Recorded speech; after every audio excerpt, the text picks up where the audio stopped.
اب ابن ساکر تاریخ دمشق میں لکھتے ہیں میرے آقا کے وصال کو ابھی 1 ہفتہ ہوا تھا. ابو ہریرہ روایت کرتے ہیں حدیث کو.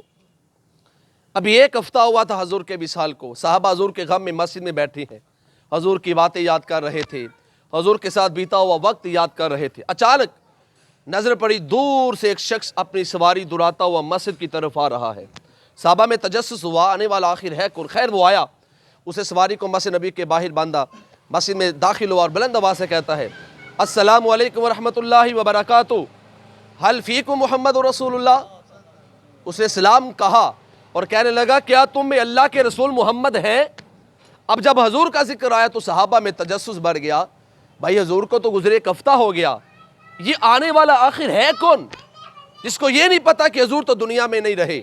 حضرت علی رضی اللہ تعالیٰ نے پوچھ لیا, آقا علیہ الصلوۃ والسلام کے بارے میں پوچھنے والے, ماذا ترید منہ, تمہیں کیا کام ہے ان سے؟ وہ کہنے لگا کہ میں یہودیوں کا بہت بڑا عالم ہوں اور میں 80 سال سے اس بات کی تحقیق کر رہا ہوں کہ آیا محمد اللہ کا سچا رسول ہے کہ نہیں. حضرت علی نے پوچھا بتا پھر تیری 80 سال کی تحقیق کیا کہتی ہے؟ وہ کہتا ہے میری 80 سال کی تحقیق یہ کہتی ہے کہ محمد اللہ کا سچا رسول ہے. اچھا پھر آیا کیا لینے ہے؟ کہنے لگا آیا اس لیے ہوں تاکہ میں بھی کلمہ پڑھ کر اس کا امتی بن جاؤں. حضرت علی نے فرمایا اے آنے والے, تو آیا ضرور ہے لیکن تو نے آنے میں تھوڑی دیر کر دی ہے. آئے ہائے, کہا تو نے دیر کر دی. پوچھا کیا ہوا؟ کہا جس نبی کا تو پوچھ رہا ہے نا وہ نبی اب دنیا میں نہیں رہے. بھائی جس نے 80 سال لگایا بتاؤ اس پہ کیا گزری ہوگی, کیا اس پہ بیتی ہوگی. ایک ہمارے لاہور کے بہت بڑے اچھے شاعر ہوئے ذات فخری صاحب, انہوں نے یہاں ایک بڑا خوبصورت جملہ کہا کہ جب اس یہودی نے یہ سنا ہوگا نا کہ حضور نہیں رہے دنیا میں, تو اس نے بھی یہی کہا ہوگا جو آج ہر نبی کاش سے کہتا ہے کہ کاش وہ چہرہ میری آنکھ نے دیکھا ہوتا, کاش وہ چہرہ میری آنکھ نے دیکھا ہوتا, مجھ کو تقدیر نے اس دور میں لکھا ہوتا.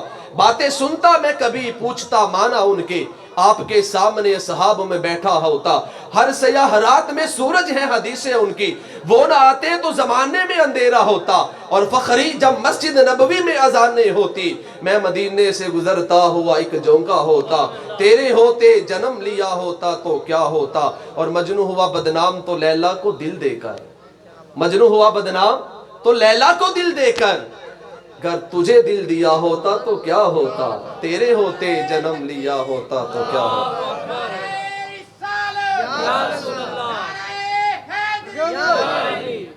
اس لحاظ محترم حضرت علی نے فرمایا حضور دنیا میں نہیں رہے. کہتے حل فیکم قرابت محمدی, کہتے کیا محمد کی اولاد ہے؟ حضرت علی نے فرمایا ہاں.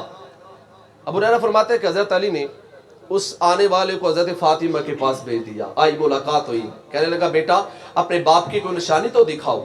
سیدہ کائنات فاطمہ الزہرا نے حضور کا جبہ دیا, امامہ دیا, چومتا ہے, آنکھوں پہ لگاتا ہے, زاروں قطار روتا ہے. دکھ اس بات کا ہے کہ اتنا وقت میں نے لگا دیا لیکن اس نبی کو نہیں دیکھ سکا. واپس آیا اور آ کر حضرت علی سے جو اس نے جملہ کہا, کہنے لگا صف لی صفات رسول اللہ حتی کانی انظر الیہ.